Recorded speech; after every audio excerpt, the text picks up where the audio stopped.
আজকের এই ভিডিওতে আমরা একটা গুরুত্বপূর্ণ টপিক নিয়ে আলোচনা করতে চলছি, সেটা হচ্ছে মেনস্ট্রুয়াল সাইকেল। বাংলা যাকে বলা হচ্ছে কি পিরিয়ড, মাসিক বা রজচক্র। তো আজকের এই টপিকটা যদি আপনি বুঝে যান ভালোভাবে, তাহলে আপনি আপনার অনেকগুলো কোশ্চেনের অ্যান্সার পেয়ে যাবেন।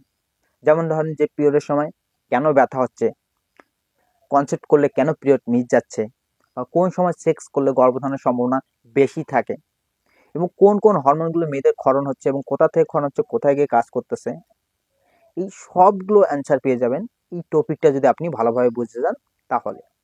তো আশা করি আপনি যদি আজকের এই পুরো ক্লাসটা না টেনে সম্পূর্ণ দেখেন, তাহলে সবগুলো কোশ্চেনের অ্যান্সার পেয়ে যাবেন, এবং আপনি যদি আপনার লিখিত পরীক্ষায় এই কোশ্চেনটা আসে তাহলে অনায়াসে লিখে আসতে পারবেন। তো চলুন আমরা ভিডিওটা শুরু করি।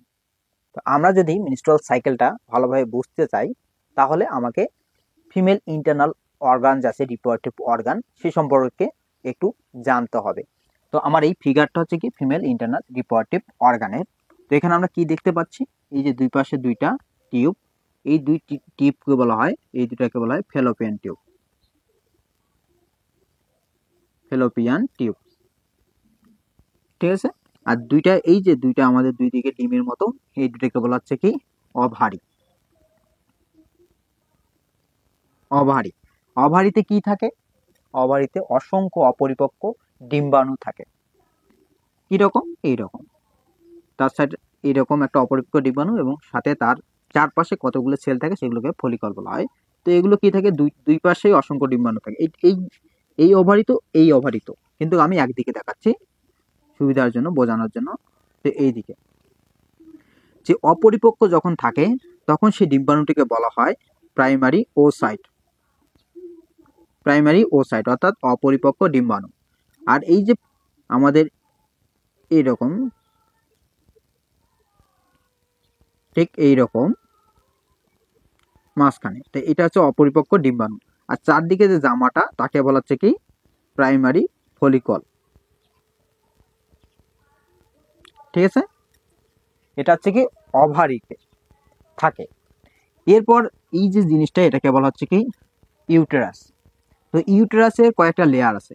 এই লেয়ারটাকে বলা হয় বাইরেরটাকে পেরিমেট্রিয়াম, এই যে বাইরেগুলো। তার মাঝেরটাকে বলা হয় মায়োমেট্রিয়াম, আর ভিতরটাকে হচ্ছে এন্ডোমেট্রিয়াম। তো আমাদের জানতে হবে এই এন্ডোমেট্রিয়ামকে, আমাদের বাকি দুটার কাজ নাই, এন্ডোমেট্রিয়ামের কাজ আছে। অর্থাৎ আমার পরিবর্তন দুই জায়গা হয়, একটা হচ্ছে কি এন্ডোমেট্রিয়ামে, আর একটা হচ্ছে কি এই অভারিতে। তো অভারিতে কি থাকে সেটা আমরা জেনে নিলাম, আর ইউটেরাসের মধ্যে যেখানে পরিবর্তন হয় সেটা আমরা জেনে নিলাম, সেটা হচ্ছে কি এন্ডোমেট্রিয়ামে। আর এটা হচ্ছে আমাদের ভ্যাজানাল ওপেনিং, ভ্যাজানাল ওপেনিং, ঠিক আছে। তো এই হচ্ছে আমাদের ফিমেল ইন্টারনাল রিপ্রোডাক্টিভ অর্গান। এখন আমরা আসি মেইন পয়েন্টে, সেটা হচ্ছে কি মিনিস্ট্রেশন। যে মিনিস্ট্রেশনটা কি? তো মিনিস্ট্রেশনটা বুঝতে গেলে আমাদের এখান থেকে আমরা বুঝবো, মুখস্থ করব না। তো মিনিস্ট্রেশনটা কি? যে প্রতি মাসে মেয়েদের শরীর প্রিপেয়ার হয় কিসের জন্য? গর্ভধারণের জন্য। তো কিভাবে প্রিপেয়ার হয় গর্ভধারণের জন্য? এটা হচ্ছে এরকম, যে দুইটা অভারিতে অসংখ্য কি থাকে?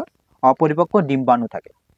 তো নির্দিষ্ট সময় অন্তর কি হয়, বা প্রতি মাসে যে কোনো একটা অভারি থেকে একটা অভাম পরিপক্ক হয়। অর্থাৎ এখান থেকে আসলে এখান থেকে আসবে না, এখান থেকে আসলে এখান থেকে আসবে না। তাহলে আগের থেকে কি থাকে? অপরিপক্ক কিছু ডিম্বাণু থাকে। সেগুলো কি কি হয়? নির্দিষ্ট সময় অন্তর পরিপক্ক হয়, এরকম পরিপক্ক হবে। আস্তে আস্তে কি হয়?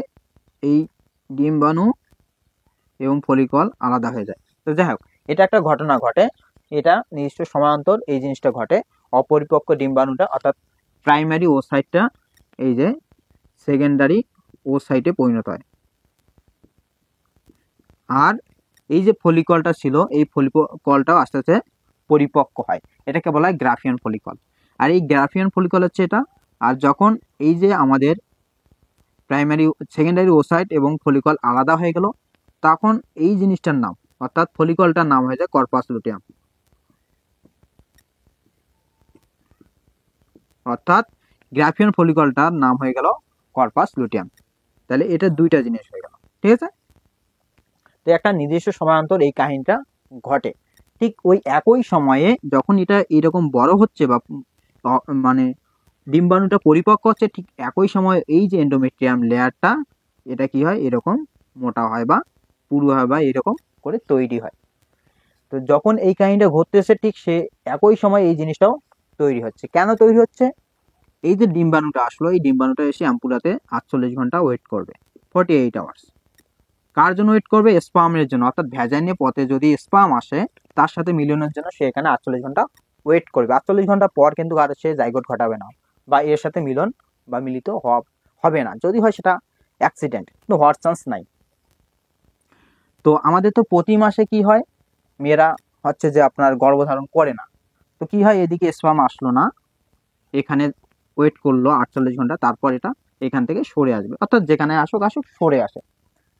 যেহেতু এই জিনিসটা তৈরি হলো, কিসের জন্য তৈরি হলো? এখানে জাইগোট ঘটবে, তারপর ওই জাইগোটটাকে কি করবে, এখানে জায়গা করে দেওয়ার জন্য এই জিনিসটা, এই লেয়ারটা তৈরি হয়।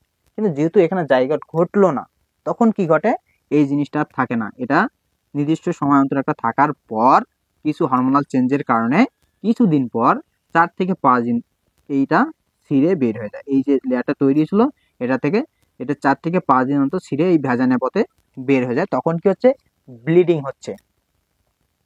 তো এই যে ব্লিডিং হচ্ছে 4 থেকে 5 দিন, এটাকেই বলা হচ্ছে কি মিনস্ট্রুয়েশন। তো এটাকে বলা হচ্ছে আমাদের পিরিয়ড, মাসিক বা রজ। এখন চক্র কেন বলা হচ্ছে, মানে সাইকেল কেন বলা হচ্ছে? কারণ এই জিনিসটা বারবার রিপিটেড হয়, ঠিক আছে? এটা বারবার রিপিটেড হয়, এই জন্য একে বলা হয় সাইকেল। তাহলে কি বললাম, যে নির্দিষ্ট সময়ান্তর অভারিতে একটা অপরিপক্ক ডিম্বাণু পরিপক্ক হয়, ঠিক একই সময়ে এন্ডোমেট্রিয়াম লেয়ারটাও মোটা হয়। যেহেতু এই মানে পরিপক্ক ডিম্বাণুটা জাইগোট ঘটায় না, তখন কি হয়, এই জিনিসটা জাইগোটের জন্যই তৈরি হয়। জাইগোট না ঘটার কারণে এটা কিছুদিন পর 4 থেকে 5 দিন অন্তর ছিঁড়ে বের হয়ে যায় ভ্যাজানা পথে, এবং এই যে অপরিপক্ক যে মানে যেটা অনিষিক্ত ডিম্বাণু সেটাও ভ্যাজানা পথে বের হয়ে যায়। তো এটাকেই বলা হচ্ছে কি মিনস্ট্রুয়েশন। তো আশা করি আপনারা মিনস্ট্রুয়েশন সম্পর্কে বুঝতে পারছেন, অর্থাৎ এতক্ষণ যতটুকু আমি বুঝাইলাম ততটুকু বুঝতে পারছেন। এখন আমরা আসি যে এই জিনিসগুলো কতদিন, এই যে জিনিসটা হচ্ছে সেটা কতদিনে হচ্ছে, এদিকে লেয়ারটা কতদিনে তৈরি হচ্ছে, কতদিন থাকতেছে, কতদিন পর ছিঁড়ে যাচ্ছে, ঠিক সেই সম্পর্কে আমরা এখন একটু জানবো। তো দিনের হিসাবে আমরা যদি দেখি, এটা 24 থেকে 32 দিন, অর্থাৎ অ্যাভারেজে 24 থেকে 32 দিন। তো 24 থেকে 32 দিনের পর পর, অর্থাৎ কোনো মেয়ের এই জিনিসটা হতে পারে 24 দিন পর পর, কারো 25 দিন, কারো 26 দিন, কারো 27 দিন, কারো 28 দিন, কারো 29 দিন, এরকম পর পর হতে পারে। কিন্তু এমন না কোনো একটা মেয়ের আজ 24 দিন হলো, পরের মাসে আবার 32 দিন, আবার পরের মাসে 24 দিন, তাহলে এটা কি ইরেগুলার। তাকে হয়তো বা তার হতে পারে 24 দিন পর পর, তাহলে তার 24 দিন পর পরই চলবে। কারো হতে পারে 25 দিন পর পর, তার 25 দিন পর পরই। তো আমরা যদি কোনো একটা মেয়ের হিসাব করি, এটা ধরলাম অ্যাভারেজে 28 ডেজ, 28 দিন পর পর এই জিনিসটা এটা পরিপক্ক হচ্ছে, এটা কি হচ্ছে, তৈরি হচ্ছে। তাহলে 28 দিনের হিসাবে যদি আমরা ধরি, তাহলে কোনতম দিনে যে কি হচ্ছে, তাহলে আমরা এটা দেখে নিই।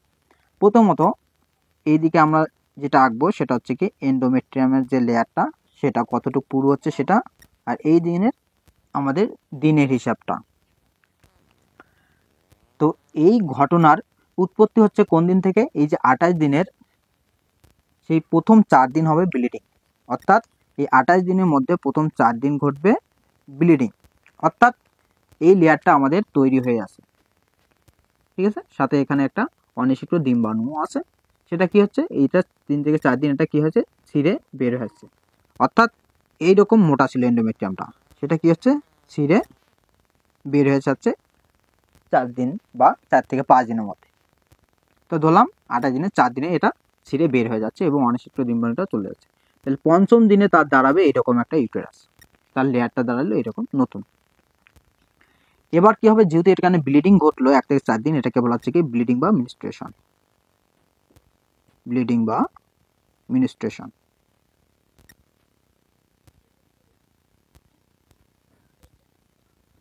মিনস্ট্রুয়েশন 1 থেকে 4 দিন। তারপর কি ঘটে, এই পঞ্চম দিন থেকে এটা কি হয়, নতুন করে তৈরি হওয়া শুরু করে, মানে কি এই লেয়ারটা, এই লেয়ারটা তৈরি হওয়া শুরু করে এবং এই দিকে একটা অপরিপক্ক ডিম্বাণু পরিপক্ক হতে শুরু করে। তো এটা একদম 14 দিন পর্যন্ত যা তৈরি হয়। তাহলে এটা আস্তে আস্তে কি হবে, আমাদের এই জিনিসটা আবার মোটা হচ্ছে। কততম দিন যা? 14তম দিনে গিয়ে এটা কি হচ্ছে, আবার আগের মতো মোটা হয়। তো এই যে এটা নতুন করে তৈরি হলো, এটাকে তৈরি হওয়াটাকে বলা হচ্ছে কি প্রলিফারেটিভ, মানে নতুন করে তৈরি হওয়া, প্রলিফারেটিভ।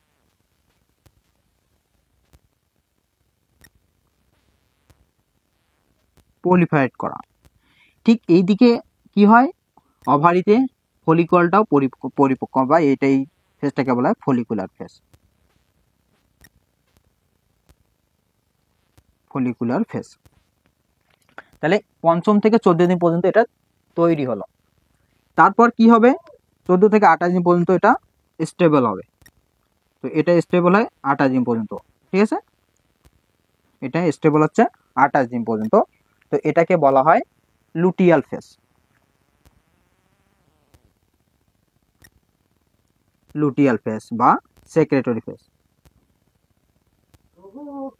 সেক্রেটরি ফেজ।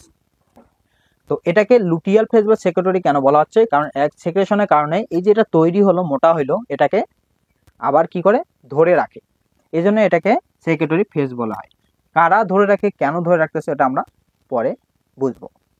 যেহেতু এখানে কি হয়, এই যে যেহেতু এখানে আমাদের তার আগে এখানে একটা মিস, যে 14 দিনের মাথায় কি হবে, ওভুলেশন ঘটবে আমাদের। ওভুলেশন, এই 14 দিনের মাথায় একটা জিনিস ঘটে, সেটা হচ্ছে ওভুলেশন। ওভুলেশন আমরা এই যে এখানে দেখাইছি যে ফলিকলটা আলাদা হয়ে যায় এবং পরিপক্ক যে ডিম্বাণুটা সেটা আলাদা হয়ে যায়। তো এই আলাদা হওয়াটাকে বলা হয় কি ওভুলেশন। তো তারপর ওভুলেশনের পরে এটার নাম হয় কর্পাস লুটিয়াম, এই জন্য এটা হচ্ছে লুটিয়াল ফেজ। আর এটা হচ্ছে কি পরিপক্ক হয়ে যায় ডিম্বাণুটা। তো এটা তারপর এখানে 48 ঘন্টা, অর্থাৎ 14, 15, 16 মানে 2 দিন 48 ঘন্টা এখানে ওয়েট করে। যদি এখানে নিষিক্ত না হয় তাহলে কি হয়, এই যে আমাদের এটা ছিল ধরে থাকে 28 দিন পর্যন্ত, এক সময় যা কোনো কারণে আমরা কেন ওইটা নষ্ট হচ্ছে সেটা আমরা পরে জানবো। হরমোনাল সবগুলো নষ্ট হয়ে যায়, তখন 28 দিন পর এটা আবার এই যে মোটা হইলো, এটা আবার শিফট থাকে কদিন পর্যন্ত, 4 দিন পর্যন্ত। তখন আবার এই 4 দিনকে বলা হবে ব্রিডিং বা মিনিস্ট্রেশন, মানে আবার সেই পুনরায় শুরু হয়ে গেল। তারপর আবার 5ম থেকে 14 দিন পর্যন্ত আবার তৈরি হবে, আবার ওভুলেশন ঘটবে, এভাবে চলতে থাকবে। তো এই যে ব্লিডিং কিসের কারণে হচ্ছে, পলিফারেট কিভাবে হচ্ছে, সেক্রেটরি কিভাবে হচ্ছে, এই জিনিসগুলো এখন আমরা জানবো। আমরা শুরু করি। তো এর গল্পের শুরুটা হয় আমাদের ব্রেনে যে হাইপোথ্যালামাস থাকে সেখান থেকে। তো এটা হচ্ছে আমাদের হাইপোথ্যালামাস। তো হাইপোথ্যালামাসের নিচেই থাকে এন্টিরিয়র পিটুইটারি এবং পোস্টেরিয়র পিটুইটারি। তো আমার পোস্টেরিয়র পিটুইটারি নিয়ে কাজ নাই, আমাদের কাজ হচ্ছে এন্টিরিয়র পিটুইটারি নিয়ে। তো হাইপোথ্যালামাস থেকে এক ধরনের হরমোন রিলিজ হয়, যেটা কি করে, একে স্টিমুলেট করে এই গ্ল্যান্ডটাকে, পিটুইটারি এন্টিরিয়র পিটুইটারি গ্ল্যান্ডকে। সেটা হচ্ছে কি গোনাডোট্রপিন রিলিজিং হরমোন। কোথা থেকে আসলো, হাইপোথ্যালামাস থেকে আসলো গোনাডোট্রপিন রিলিজিং হরমোন, যেটা এন্টিরিয়র পিটুইটারি গ্ল্যান্ডকে কি করতেছে, স্টিমুলেট করতেছে। তখন এ কি ক্ষরণ করবে, এই দুইটা হরমোন ক্ষরণ করে, একটা ফলিকল স্টিমুলেটিং হরমোন, একটা লুটেনাইজিং হরমোন। তো প্রথমত যেটা ক্ষরণ করবে সেটা হচ্ছে ফলিকল, আমরা লাল কলমটি লিখি, যেটা ক্ষরণ করতে সেটা হচ্ছে ফলিকল স্টিমুলেটিং হরমোন। এটা কি করলো, ক্ষরণ করলো। এই যে ক্ষরণ করলো ফলিকল স্টিমুলেটিং হরমোন, এই হরমোনটা কি করবে, এটা ফলিকলকে ম্যাচিউর করবে, অর্থাৎ প্রাইমারি ফলিকল থেকে সেকেন্ডারি বা গ্রাফিয়ান ফলিকলে পরিণত করবে। এটা গ্রাফিয়ান লিখি আমরা, সেকেন্ডারি নাকি গ্রাফিয়ান, গ্রাফিয়ান ফলিকলে পরিণত করবে, ঠিক আছে? তাহলে ফলিকল স্টিমুলেটিং হরমোন, এই যে ফলিকলটা আমরা পড়ছিলাম, এই যে ফলিকল বলছিলাম, এটা হচ্ছে ফলিকল, মানে কি অপরিপক্ক ডিম্বাণুর চারদিকে যে জামাটা, সেটাকে বলা হয় ফলিকল। সেই ফলিকলকে যা সে স্টিমুলেট করলো, সেটা কি হবে, সেটা পরিপক্ক হবে। তার সাথে সাথে কি ঘটবে, প্রাইমারি যে ডিম্বাণু ছিল বা ওসাইট ছিল অপরিপক্ক, প্রাইমারি থেকে সে এই সেকেন্ডারিতে পরিণত হবে। তাহলে কিসের পরিবর্তনের কারণে হচ্ছে এটা, এই যে ফলিকল স্টিমুলেটিং হরমোনের কারণে এই কাহিনীটা ঘটতেছে, অর্থাৎ এই যে ফলিকলটা বড় হচ্ছে এবং হচ্ছে আমাদের ওই দিকের হচ্ছে যে সেকেন্ডারি প্রাইমারি যে ওভামটা ছিল সেটা সেকেন্ডারি ওভামে পরিণত হচ্ছে। তো এইটুক হয়ে গেল। তো এইটুক আশা করি আপনারা বুঝতে পারছেন। তাহলে এই যে যখন এটা হচ্ছে তখন কি হয়, এই গ্রাফিয়ান ফলিকলটা এক ধরনের হরমোন সিক্রেট করে, সেটাকে বলা হয় এস্ট্রোজেন। অর্থাৎ যে গ্রাফিয়ান যে ফলিকল ছিল সেই গ্রাফিয়ান ফলিকলটা কি করতেছে, এই এস্ট্রোজেনটা ক্ষরণ করতেছে। তো যখন এই এস্ট্রোজেনটা ক্ষরণ করতেছে তখন কি ঘটতেছে, এই এস্ট্রোজেনটা কি করতেছে, এই এস্ট্রোজেনটা এন্ডোমেট্রিয়াম তৈরি করতেছে, মেট্রিয়াম তৈরি করতেছে বা এই যে এটা তৈরি করতেছে, কে তৈরি করতেছে, এই যে গ্রাফিয়ান ফলিকল থেকে যে এস্ট্রোজেন আসলো সেই এস্ট্রোজেনটা এই জিনিসটাকে তৈরি করতেছে। আমরা কিন্তু দিনের হিসাবে এখনো যাই নাই, আমরা জাস্ট কে কাজটা করতেছে, কিভাবে করতেছে সেটা আমরা জানতেছি। তাহলে এস্ট্রোজেন কি করে, এই জিনিসটাকে তৈরি করে। যখন এই এস্ট্রোজেন লেভেলটা, অর্থাৎ এটা একটা নির্দিষ্ট পরিমাণ আছে, যখন এই আস্তে আস্তে বাড়তে থাকে, যখন সে সর্বোচ্চ পর্যায়ে যায়, ইনক্রিজড হয়, তখন সে লুটেনাইজিং হরমোন ক্ষরণে সাহায্য করে অর্থাৎ এতক্ষণ কিন্তু আমাদের এন্টিরিয়র পিটুইটারি লুটেনাইজিং হরমোন ক্ষরণ করে নাই। যখন এই এস্ট্রোজেনটা বেশি হয়ে গেল তখন কি করলো আমাদের এটা যে এটাকে স্টিমুলেট করবে, তখন এটা কি করবে, এই যে লুটেনাইজিং হরমোন ক্ষরণ করে দিবে। এই লুটেনাইজিং হরমোন কি করাবে, এই যে ফলিকলটাকে এবং আমাদের যে গ্রাফিয়ান ফলিকল ছিল এবং আমাদের যে মেচুর যে অভাম সেটাকে আলাদা করে দিবে, অর্থাৎ ওভুলেশন ঘটাবে। কি ঘটাবে, ওভুলেশন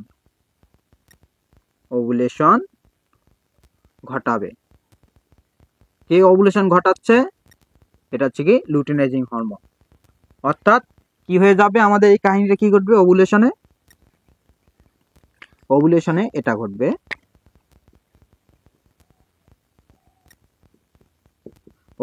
ওভুলেশনে কি কাহিনী করতেছে, আমাদের যে গ্রাফিয়ান ফলিকল এটা আলাদা হয়ে গেল, সাথে আমাদের যে মেচুর যে অভামটা, এই যে এটা সেকেন্ডারি ওসাইট সেটা আলাদা হয়ে গেল।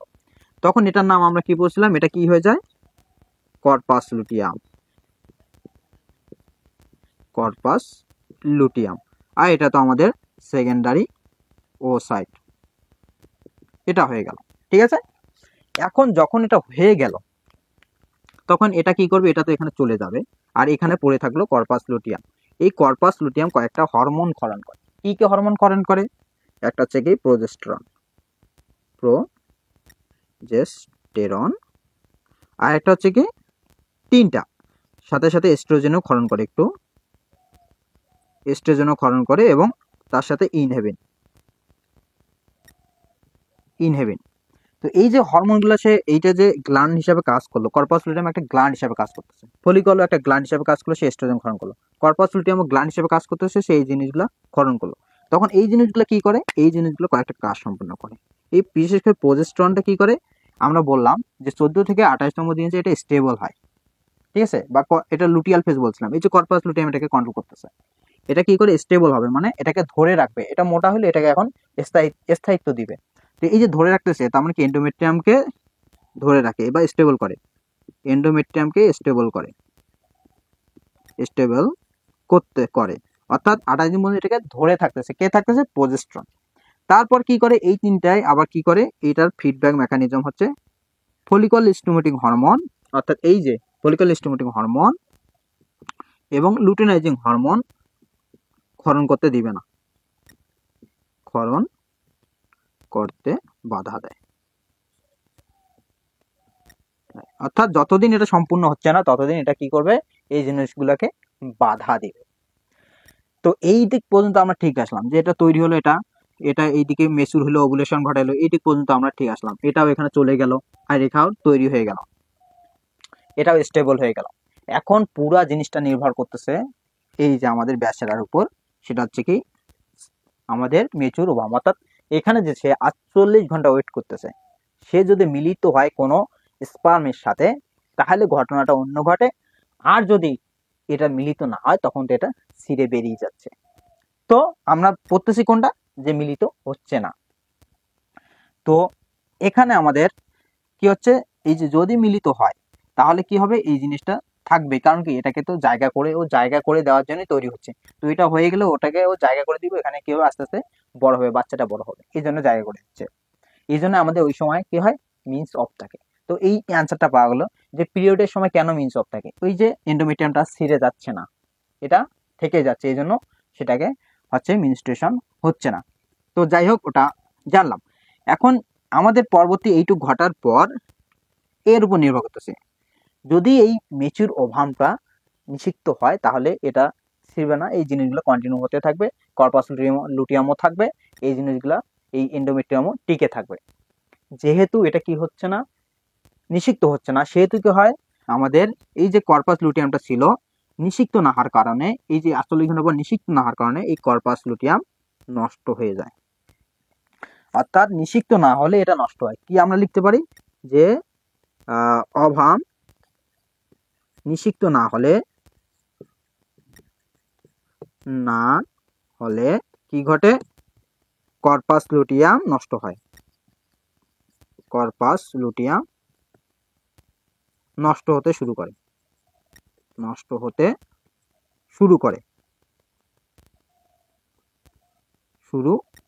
তো এটা যখন নষ্ট হতে শুরু করে, একটা নির্দিষ্ট দিন যে এটা নষ্ট হয়, অর্থাৎ এটা নষ্ট হতে শুরু করলো যেদিন থেকে এটা মানে নিষিক্ত হয় নাই সেদিন থেকে, এবং এটা 28তম দিনে যা একবারেই নষ্ট হয়ে যায়। কে নষ্ট হয়ে যায়, এই কর্পাস লুটিয়ামটা 28তম দিনে গিয়ে একবারেই নষ্ট হয়ে যায়। যখন এই নাই তখন কি এগুলো উৎপন্ন হবে, প্রোজেস্টেরন এস্ট্রোজেন নিয়ে নেবেন, উৎপন্ন হবে না। ঠিক তখনই ঘটতেছে, এই যে প্রোজেস্টেরন কি করতেছে, এন্ডোমেট্রিয়ামকে ধরে রাখতেছিল, তখন এটা ধরে না থেকে এটা ছিঁড়তে শুরু করে 4 থেকে 5 দিন, তখনই ব্লিডিংটা করতেছে। ঠিক তখনই নতুন সাইকেলে শুরু হচ্ছে, তখনই ফলিকল স্টিমুলেটিং হরমোন এবং এই যে আবার এটা শুরু হচ্ছে, আবার এটা বাড়া শুরু করবে। তখন যেহেতু এটাই নাই, তাহলে এন্ডোমেট্রিয়ামটা স্টেবল হবে না, ছিঁড়তে শুরু করবে, আর ফলিকল স্টিমুলেটিং হরমোন, লুটেজিং হরমোনকেও বাধা দিতে পারবে না, এরা আবার বাড়তে শুরু করবে। মানে 28 দিন পর আরেকটা নতুন সাইকেলে শুরু হচ্ছে। তাহলে এই 28 দিন হচ্ছে কি, যেদিন থেকে আমার মিন্স শুরু হচ্ছে, মানে ব্লিডিং শুরু হচ্ছে সেদিন থেকে 28 দিন। তো এই জন্য প্রথমে কি হলো, আমরা এটা বললাম যে কর্পাস লুটিয়ামটা যখন নষ্ট, এটা কি করলো, এই জিনিসগুলো উৎপন্ন করলো, যখন এটা কি হচ্ছে না, নিষিক্ত হচ্ছে না, কর্পাস লুটিয়ামটা নষ্ট হয়ে যাচ্ছে, যখন নষ্ট হয়ে যাচ্ছে তখন আর এটা টিকে থাকতে পারতেছে না, 28তম দিনে যে একদম কর্পাস লুটিয়াম ডিজেনারেট হয়ে যায়, নষ্ট হয়ে যায়, ঠিক তখনই এই জিনিসগুলো উৎপন্ন হয় না, ঠিক তখনই এই কাজগুলো বন্ধ হয়ে যায়, তখন এই জিনিসটা ছিঁড়তে শুরু করে বা ভাঙতে শুরু করে। তো আশা করি আপনারা এগুলা বুঝতে পারছেন। এখন আমরা আসবো গ্রাফ দিয়ে, যে কোনতম দিনে যে কি বাড়তেছে, কোথায় ওভুলেশন ঘটতেছে, কোথায় সেক্স করলে গর্ভধারণের সম্ভাবনা বেশি থাকে। অথচ আপনারা অলরেডি বুঝে গেছেন যে 14তম দিনে ওভুলেশন ঘটে, 48 ঘন্টা ওয়েট করে, তার মানে কি এইখানে যদি আমি সেক্স করি এই সময়টাতে, তাহলে আমাদের কি হতে পারে, আমাদের সন্তান হচ্ছে ধারণ করার ক্ষমতাটা বেশি হতে পারে। তো আশা করি এতক্ষণ যেগুলো বোঝাইছি আপনারা সবই বুঝতে পারছেন। এখন আমরা যাব গ্রাফে, যে গ্রাফগুলো কিভাবে হচ্ছে। ঠিক আছে, তো চলুন আমরা গ্রাফে দেখি এখন। তো প্রথম আমরা এখানে কয়েকটা গ্রাফ রাখবো। প্রথমে গ্রাফ রাখবো ফলিকল স্টিমুলেটিং হরমোন এবং লুটেনাইজিং হরমোনের জন্য, আর একটা গ্রাফ আঁকবো আমরা ফলিকলের জন্য, আর একটা হচ্ছে আমাদের এস্ট্রোজেন এবং প্রোজেস্টেরনের জন্য। তো এই দিকে হবে আমাদের দিনের হিসাবগুলো। তো আমরা 14তম দিনে এটা দেখবো কি হতেছে, এটা 14তম দিন, এটা 14তম দিন, এখানে এটা হচ্ছে 28তম দিনে যে কি হচ্ছে, 28তম দিন, এখানে 28তম দিন। তো ফলিকল স্টিমুলেটিং হরমোন সবার আগে ক্ষরণ হচ্ছে, তো এটা ক্ষরণ হলে এটা বেশি হলো, এইরকম গ্রাফটা হয়। ঠিক আছে, এটা যখন ক্ষরণ হচ্ছে এটা কি করে, ফলিকলকে স্টিমুলেট করে, অর্থাৎ ফলিকলটা এরকম ছিল, সেটা মেচুর হচ্ছে, এই যে মেচুর হলো। যখন এটা মেচুর হচ্ছে আমরা জানি যে গ্রাফিয়ান ফলিকলটা কি করবে, এই যে এটা গ্রাফিয়ান ফলিকল, সেটা কি করবে, আমাদের এস্ট্রোজেনটাকে বাড়ায় দিবে, অর্থাৎ এস্ট্রোজেনটা আস্তে আস্তে আস্তে আস্তে বাড়তে থাকবে। যখন এস্ট্রোজেনটা বাড়বে, এস্ট্রোজেন বাড়লো, তখন কি হলো, আমাদের ঘটনাটা এন্ডোমেট্রিয়ামটা তৈরি হবে। অর্থাৎ যখন এস্ট্রোজেন বাড়তেছে তখন এই এন্ডোমেট্রিয়ামটাকে তৈরি করতেছে। ঠিক আছে, তো আশা করি এইটুকু বুঝতে পারছেন।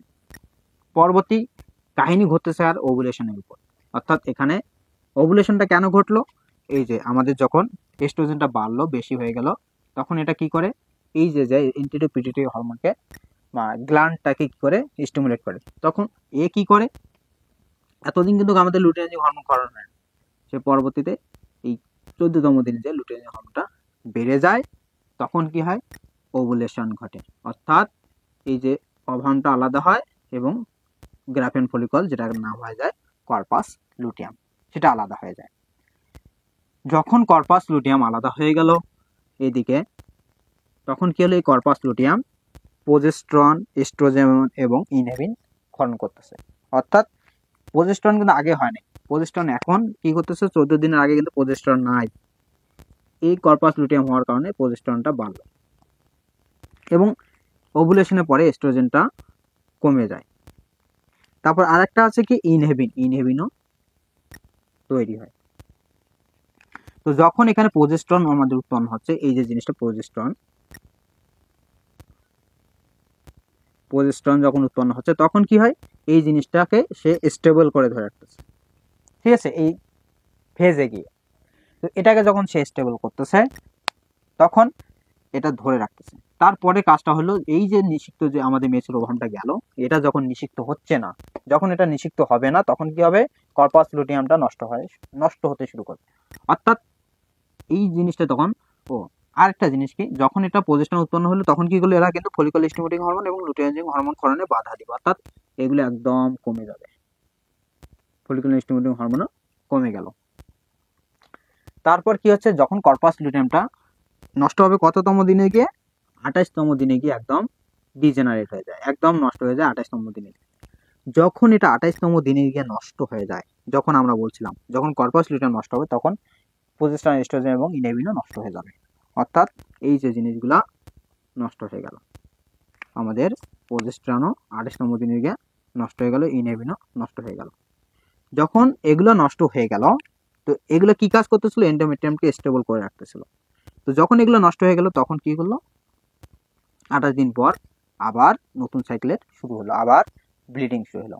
যখন এগুলো নষ্ট হয়ে গেল, তখন এদিকে আবার ফলিকল স্টিমুলেটিং হরমোন এবং লুটিয়াজিং হরমোন বাড়া শুরু করলো, অর্থাৎ 28 দিন পর এরা আবার বাড়া শুরু করলো। যখন এরা বাড়তেছে, তখন আবার নতুন সাইকেলের শুরু হচ্ছে।